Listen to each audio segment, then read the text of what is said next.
Guys, अगर मैं आपसे पूछूं कि आज की डेट में इंडिया के अंदर सबसे इंपॉर्टेंट इन्वेस्टमेंट थीम्स कौन सी हैं, तो आप क्या बोलोगे? या तो आप बोलोगे इलेक्ट्रिक व्हीकल्स, या बोलोगे AI, data centres, green energy. Don't you think? लेकिन कई बार ऐसा होता है ना, हम इन हॉट इन्वेस्टमेंट थीम्स को चेस करते हुए कई बार बहुत ही सिंपल इंडस्ट्रीज और सिंपल बिजनेस मॉडल्स को इग्नोर कर जाते हैं, which has a great potential going forward. आज की वीडियो के अंदर हम एक ऐसी कंपनी के बारे में बात करेंगे which can do really well over the next 2 to 3 years। Company का नाम है विंटेज कॉफ़ी और इंडस्ट्री इज कॉफ़ी इंडस्ट्री। अब गाइज, इससे पहले हम विंटेज कॉफ़ी के बिजनेस मॉडल को अंडरस्टैंड करें, थोड़ा सा पहले हम कॉफ़ी इंडस्ट्री के बेसिक्स को समझ लेते हैं, जिससे हमें business model of vintage coffee को समझना ईजी हो जाएगा। तो देखो, सबसे पहले बात करते हैं कॉफ़ी बनती कैसे है।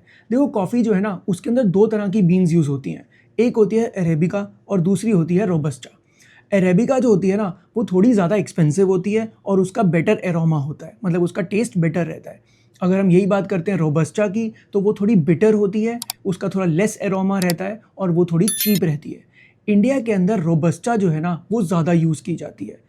अब गाइस, इस पॉइंट ऑफ टाइम पर ना, कॉफ़ी मार्केट के अंदर भी जो सबसे फास्ट ग्रोइंग सेगमेंट जो है, that is instant coffee market. तो हम क्या बात करेंगे, इंस्टेंट कॉफ़ी के ऊपर हमारा फोकस ज़्यादा रहेगा। लेकिन सबसे पहले एक बात समझते हैं कि कितनी टाइप की कॉफ़ी रहती हैं जो हम कंज्यूम कर रहे हैं। देखो, एक तो होता है कॉफ़ी जो हम कॉफ़ी चेन्स के अंदर जाते हैं और हम वहाँ पे कंज्यूम करते हैं। लाइक अगर मैं स्टारबक्स की बात करता हूँ, cafe coffee day, third wave, blue Tokai, इतने सारी कॉफ़ी चेन्स इंडिया के अंदर आ चुकी हैं। And why we go there? Because it has a better taste. Better taste क्यों हो पाता है? उसका रीज़न ये है कि वो लोग क्या करते हैं, वो डायरेक्ट कॉफ़ी बीन्स को यूज़ करते हैं और उसको वाटर के अंदर मिक्स करके उसके बाद उसको उसी टाइम पर लाइव कॉफ़ी बनाई जाती है उस पॉइंट ऑफ टाइम पर। इससे क्या होता है, उसका जो एरोमा होता है ना, वो सबसे पीक पे होता है। And that is why it quotes at a premium prices also. आप देखते हो ना कि आप कॉफ़ी चेन्स के अंदर अ लॉट ऑफ पीपल थिंक कि यार कॉफ़ी चेन्स में कॉफ़ी इतनी एक्सपेंसिव क्यों है। उसका रीज़न यही है कि वहाँ पर बेटर टेस्ट रहता है, उसका बेटर एरोमा रहता है। And that is why and also the beans are also more expensive as well, right. तो सबसे बड़ा रीज़न ना यहाँ पर ये रहता है। लेकिन अगर मैं इंस्टेंट कॉफ़ी की बात करूँ, देखो इंस्टेंट कॉफ़ी क्या, जो हम घर में कंज्यूम कर सकते हैं। जैसे इसके अंदर, जैसे आप देखते हो ना कि जैसे फॉर एग्जांपल नेस्कैफ़े हो गया, या फिर आपका ब्रू कॉफ़ी हो गया। ये जितनी भी कॉफ़ीज़ हैं ना जो हम घर में कंज्यूम कर रहे हैं, ये सारी इंस्टेंट कॉफ़ी मार्केट का पार्ट रहती है। तो देखो, होता क्या है ना, पहले के टाइम पर इंडिया के अंदर, क्योंकि क्या था ना, इतनी कॉफ़ी की डिमांड इतनी ज़्यादा नहीं होती थी। मतलब obviously there was a market जो कॉफ़ी को कंज्यूम करते थे, लेकिन इंडिया के अंदर टी जो था ना, that has always been a major source जो एज अ बेवरेज जो लोग ज़्यादा कंज्यूम करते हैं। लेकिन going forward in the last 10 years और नेक्स्ट 20 के अंदर going forward as well, coffee की डिमांड जो है ना, एक तो बढ़नी भी शुरू हो चुकी है and it is going to go even higher going forward, क्योंकि मिलेनियल्स और जेनजीज है ना, ये सारे के सारे कॉफ़ी को ज़्यादा प्रेफर कर रहे हैं इस पॉइंट ऑफ टाइम पर।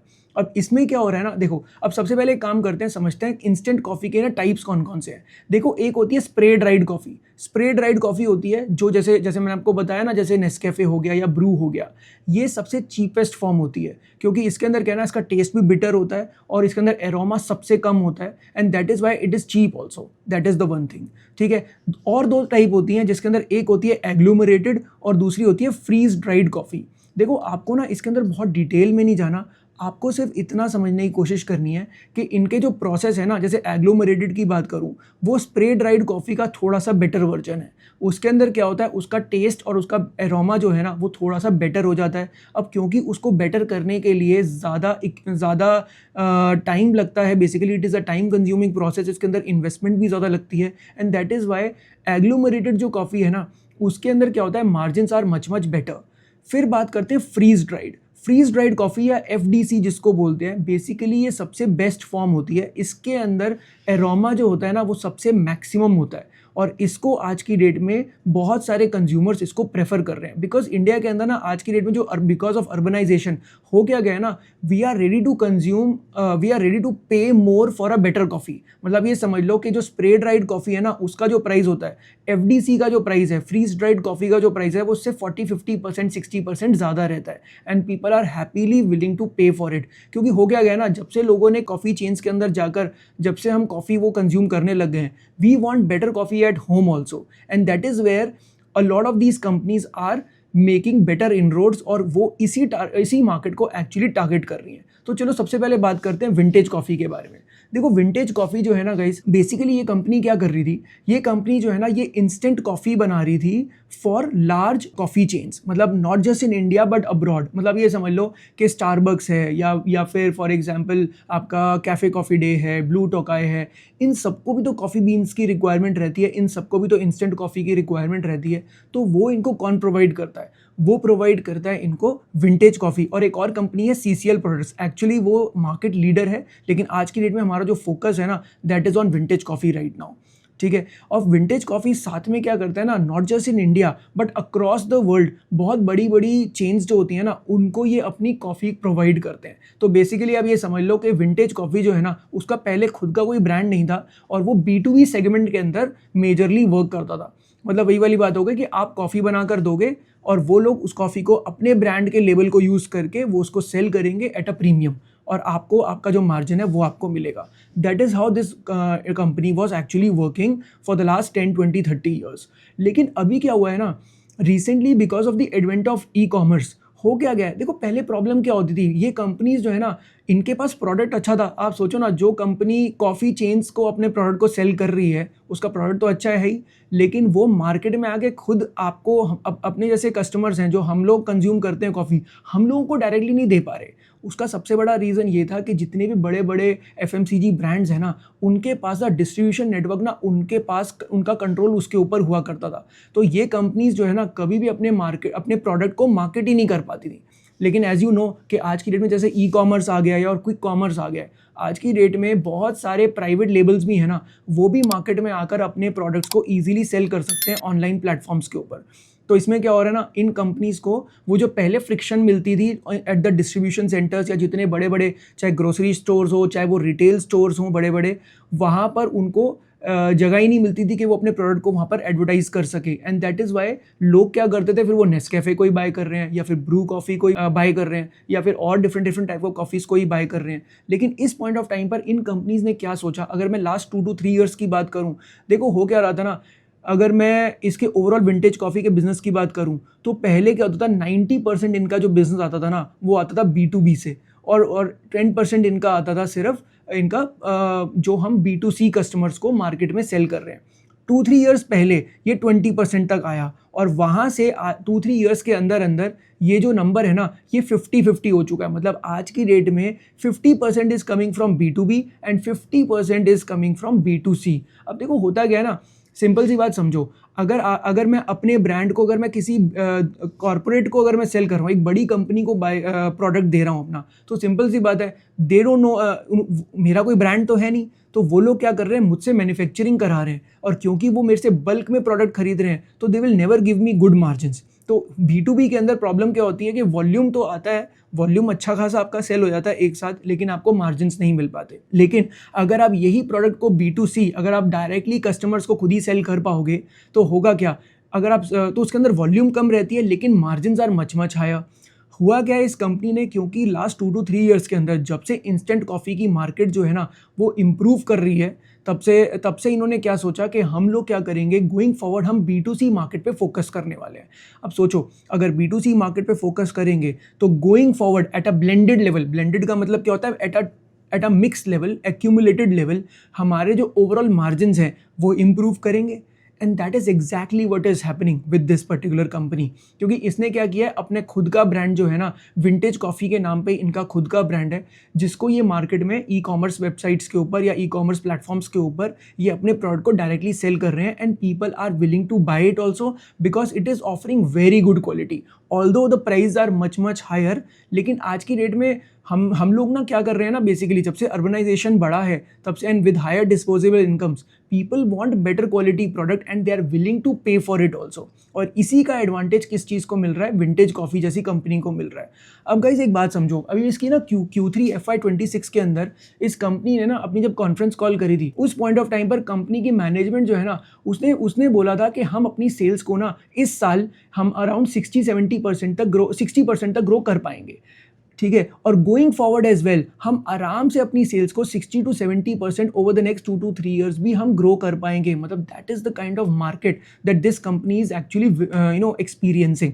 मतलब इतनी मैसिव ग्रोथ आ रही है फॉर दिस पर्टिकुलर इंडस्ट्री। आप ये समझ लो, हम बाकी की इंडस्ट्रीज की बात करते हैं, इतनी सारी हॉट थीम्स हैं, but are they giving 60-70% growth rate? Not a lot of industries are giving you that kind of growth rate at this point in time. But एक ऐसी मंडेन इंडस्ट्री, मतलब मंडेन क्यों बोल रहा हूँ, क्योंकि देखो ना, ये बिजनेस कोई भी समझ सकता है। अब मैंने भी आपको ये चीज़ इजीली समझा दी है कि देखो ये कितना सिंपल बिजनेस है और आपके सामने ये ट्रेंड है। You already know that this trend is there and people are willing to buy it. और ई कॉमर्स और क्विक कॉमर्स ने कितना ज़्यादा ईजी कर दिया है इनके लिए अपने प्रोडक्ट्स को मार्केट करना। एंड क्योंकि अब आराम से लोग बाय भी कर रहे हैं, एंड दैट इज़ वाई इनके मार्जिन देखो, एक तो क्या हो रहा है, इनकी सेल्स भी बहुत फास्ट ग्रो कर रही है, और दूसरी चीज़ क्या हो रही है, इनके मार्जिन भी बहुत अच्छे से ग्रो कर रहे हैं। देखो, one thing you need to understand कि आज अगर कंपनी की सेल्स, अगर कंपनी बोलती है कि हम 2-3 साल के अंदर हम 60-70% पे अपनी सेल्स को ग्रो करेंगे, यार सेल्स तो ग्रो करोगे, उसके लिए आपको प्रोडक्ट नहीं बनाना पड़ेगा। प्रोडक्ट के लिए क्या कंपनी कैपिटल एक्सपेंशन कर रही है? क्या वो अपनी मैन्युफैक्चरिंग यूनिट्स को और इम्प्रूव कर रही है? क्योंकि 60-70% का मतलब क्या हो गया कि हम अगले 1-1.5 साल के अंदर अपनी सेल्स को डबल कर देंगे going forward, and which is phenomenal. आप सोचो ना, 2 से 3 साल के अंदर वो अगर कंसिस्टेंटली इस पर ग्रो करते रहेंगे तो दैट मीन्स उनकी सेल्स जो हैं वो 4 to 5 टाइम्स हो सकती हैं आने वाले 3 से 5 साल के अंदर, विच इज़ फिनोमिनल। तो उसके लिए क्या ये मैन्युफैक्चरिंग प्लांट उस लेवल पर लगा रहे हैं अपने? अगर मैं कंपनी के कैपिटल एक्सपेंडिचर की बात करता हूँ ना, तो आप ये समझ लो, जितना उनके पास पहले मैन्युफैक्चरिंग बेस था, 3.5 टाइम्स बड़ा उन्होंने कैपेसिटी एक्सपेंशन और प्लान ले लिया है नेक्स्ट 2 ईयर्स के अंदर, and the company is already working towards it. काफ़ी सारा उसके अंदर तो बन भी चुका है और बन भी रहा है इस पॉइंट ऑफ टाइम पर। तो इससे ना आपको एक वो मिल जाता है कि यार देखो, सिर्फ कंपनी ऐसे ही नहीं बोल रही कि हम सेल्स कर लेंगे, उसके पीछे कैपिटल एक्सपेंशन भी हो रहा है इस पॉइंट ऑफ टाइम पे। साथ में मैंने आपको क्या बताया, क्योंकि कंपनी जो है ना, उसकी मैनेजमेंट ने ना अपनी कॉन्फ्रेंस कॉल में क्लियरली बोला, हम गोइंग फॉरवर्ड जो है ना, देखो हमने 2-3 साल पहले ये 80-20 हुआ करता था, 80% was coming from B2B and 20% was coming from B2C।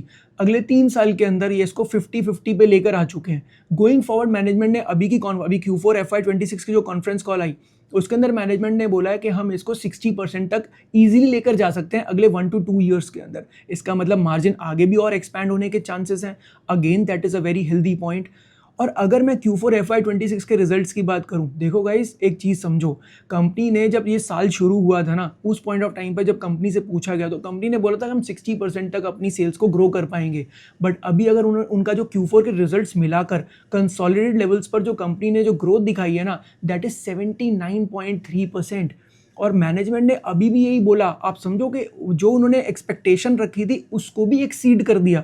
और उसके बाद अभी भी मैनेजमेंट बहुत पॉजिटिव है कि going forward next 2 to 3 years के अंदर भी वो इस रेट को मेंटेन कर पाएंगे। That is phenomenal guys, don't you think? तो गाइस एक चीज़ समझो, इस पॉइंट ऑफ टाइम पर ना, इस पर्टिकुलर इंडस्ट्री के अंदर ना बहुत ही स्ट्रॉन्ग टेलविंड चल रही है, और हमें इस चीज़ का ना definitely, again as I tell you one thing all the time in every video, guys देखो, जो भी कंपनीज मैं आपके साथ डिस्कस कर रहा हूँ, इन सब के अंदर बहुत ज़्यादा पोटेंशियल है। लेकिन क्या आपको हर क्वार्टर के अंदर कंपनी की परफॉर्मेंस चेक नहीं करनी पड़ेगी, that is it going in the right direction और नॉट?